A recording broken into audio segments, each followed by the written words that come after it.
इस वक्त की बड़ी खबर लखनऊ से आ रही है, जहां पर केंद्रीय बजट में यूपी को मिली सौगात। यूपी को विकास के लिए 25,000 करोड़ ज्यादा दिए गए। आम बजट में यूपी को 3.63 लाख करोड़ आवंटित किया। 2.3 लाख करोड़ का केंद्रीय करों और शुल्कों में हिस्सेदारी। 45 लाख पीएम आवास मिलने की संभावना है। पीएम सूर्य घर मुफ्त बिजली योजना में लाभ।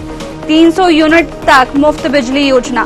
यूपी के 20 लाख परिवारों को जोड़ा जा सकेगा। विकसित भारत योजना में यूपी को 14,000 करोड़ दिया गया है। विशेष योजनाओं में यूपी को 17,929 करोड़ दिया गया है। यूपी के करीब 2.62 लाख करोड़ ज्यादा किसानों को लाभ मिला है। इस वक्त की बड़ी खबर लखनऊ से बता रहे, जहां पर केंद्रीय बजट में यूपी को बड़ी सौगात मिली है। यूपी को विकास के लिए 25,000 करोड़ ज्यादा दिया गया है। आम बजट में यूपी को 3.63 लाख करोड़ आवंटित किया गया।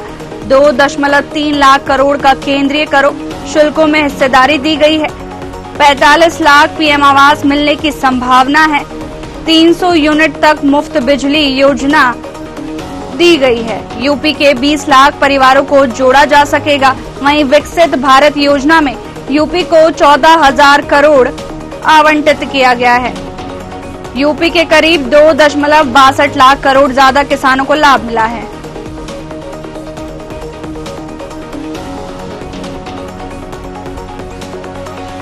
ज्यादा जानकारी के लिए हमारे साथ ब्यूरो हेड प्रशांत राव जुड़ गए हैं। प्रशांत, लखनऊ में केंद्रीय बजट में यूपी को बड़ी सौगात मिली है। और बिल्कुल देखिए, उत्तर प्रदेश को इस बार के आम बजट में जो मोदी सरकार के 3.0 में 7वां बजट सरकार में पेश किया गया है, वित्त मंत्री सीतारमण ने पेश किया है, तो इसमें जो है उत्तर प्रदेश को 3.63 लाख करोड़ रुपए का जो है बजट मिला है, जिसमें 25,000 करोड़ का जो बजट है वो अतिरिक्त इस बार जो है उत्तर प्रदेश सरकार को मिला है। और खुशी की बात है कि उत्तर प्रदेश में जिस तरीके का बजट आवंटन किया गया है, क्योंकि बहुतायत संख्या का यह प्रदेश है, देश का सबसे बड़ा प्रदेश, ऐसे में 2.3 लाख किसानों को यहाँ फायदा मिलेगा। और इसके साथ ही पीएम सूर्य घर मुफ्त बिजली योजना का भी लाभ मिलेगा।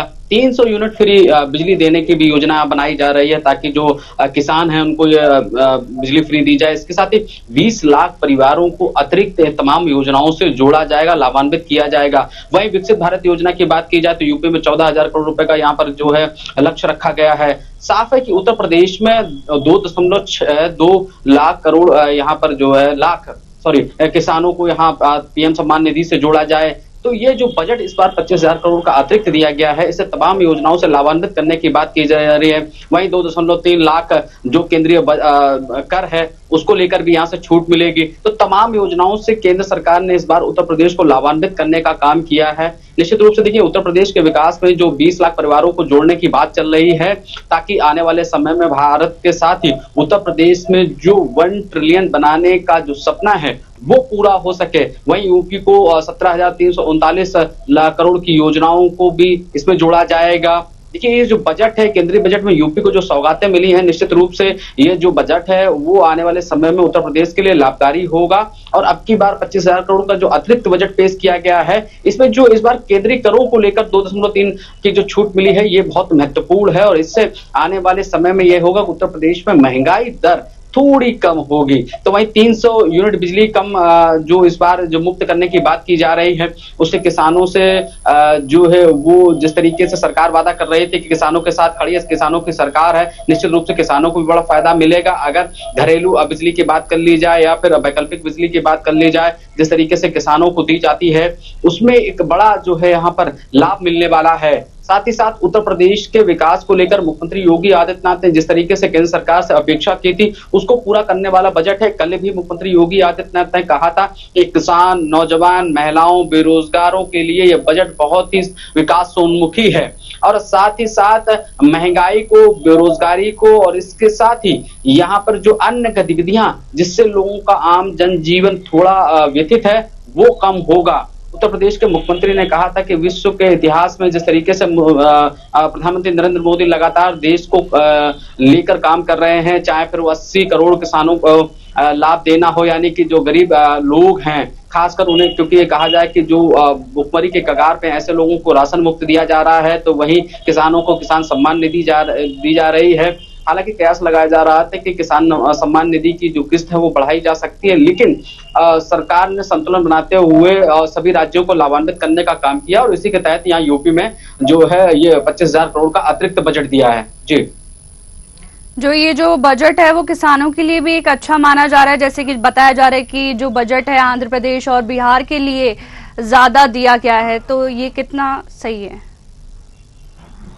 देखिए, बिहार जो है एक तरीके से विशेष राज्य का दर्जा मांग रहा था और आंध्र प्रदेश की भी वहाँ एक तरीके से राजनीतिक समीकरण है, वहां के लिए भी आंध्र प्रदेश सरकार की तरफ से भी मांग की गई। तो उसके साथ ही जो वहाँ नेता हैं और उनकी तरफ से भी कई बार जो है केंद्रीय मंत्रियों को पत्र लिखा गया था। निश्चित रूप से अगर बिहार की तरफ से लेंगे तो बिहार देखिए पिछड़ा राज्य गिना जाता था। ऐसे में नीतीश कुमार जो कि वहां के मुख्यमंत्री हैं, उन्होंने कई बार केंद्र सरकार से अपील की है, एनडीए के गठबंधन में शामिल हैं, उनकी मांग थी कि बिहार को विशेष राज्य का दर्जा दिया जाए और इसी के तहत उनको जो है अतिरिक्त वहां पर बजट दिया गया है ताकि आने वाले समय में बिहार का विकास हो, औद्योगिक इकाइयां स्थापित हो, बेरोजगारी दर कम हो, भुखमरी कम हो, इसके साथ ही महंगाई पर नियंत्रण हो। खासकर वहां औद्योगिक इकाइयां जब स्थापित होने लगेंगी तो निश्चित रूप से वहां पर विकास होगा।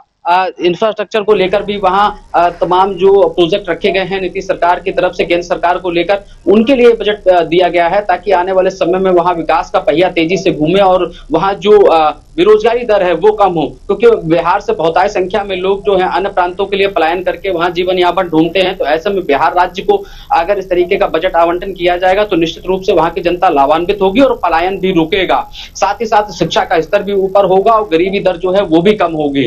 इसीलिए बिहार और आंध्र प्रदेश को इस तरीके के स्पेशल पैकेज दिए गए हैं ताकि वहां की जो स्थितियां हैं उसको देखते हुए, चाहे वो भौगोलिक समीकरण हो या फिर वहां के पारिवारिक समीकरण हो, इसके साथ ही राजनीतिक समीकरण हो, इसको तमाम जो है एनालिसिस किया गया केंद्र सरकार की तरफ से। उसके बाद ये जो है बजट तैयार किया गया है। इसी के तहत उत्तर प्रदेश में देखा गया है कि उत्तर प्रदेश देश का सबसे बड़ा राज्य है, ऐसे में यहाँ आबादी भी सबसे ज्यादा है। तो निश्चित रूप से इस आबादी का सम्मान करते हुए केंद्र सरकार ने जो है यहाँ 25,000 करोड़ का अतिरिक्त बजट दिया है ताकि उत्तर प्रदेश में इंफ्रास्ट्रक्चर और मजबूत हो, तमाम जो प्रोजेक्ट यहाँ पर चल रहे हैं उनको पूरा किया जा सके, चाहे फिर वो सड़क हो, रेलवे के परियोजनाएं हो, चिकित्सा हो, सुरक्षा हो, इस पर खर्च किया जाए। खासकर शिक्षा को लेकर विशेष महत्व दिया जाए। उत्तर प्रदेश में रेलवे को लेकर पहले ही मायावती ने चिंता जताई है कि केंद्र सरकार को चाहिए कि रेलवे को और मजबूत करे, अन्य तमाम जो विभाग हैं उनको मजबूत किया जा सके। तो इन बातों को लेकर उत्तर प्रदेश सरकार भी यहाँ गहनता से विचार कर रही थी और केंद्र सरकार की तरफ से जो बजट मिला है उससे निश्चित रूप से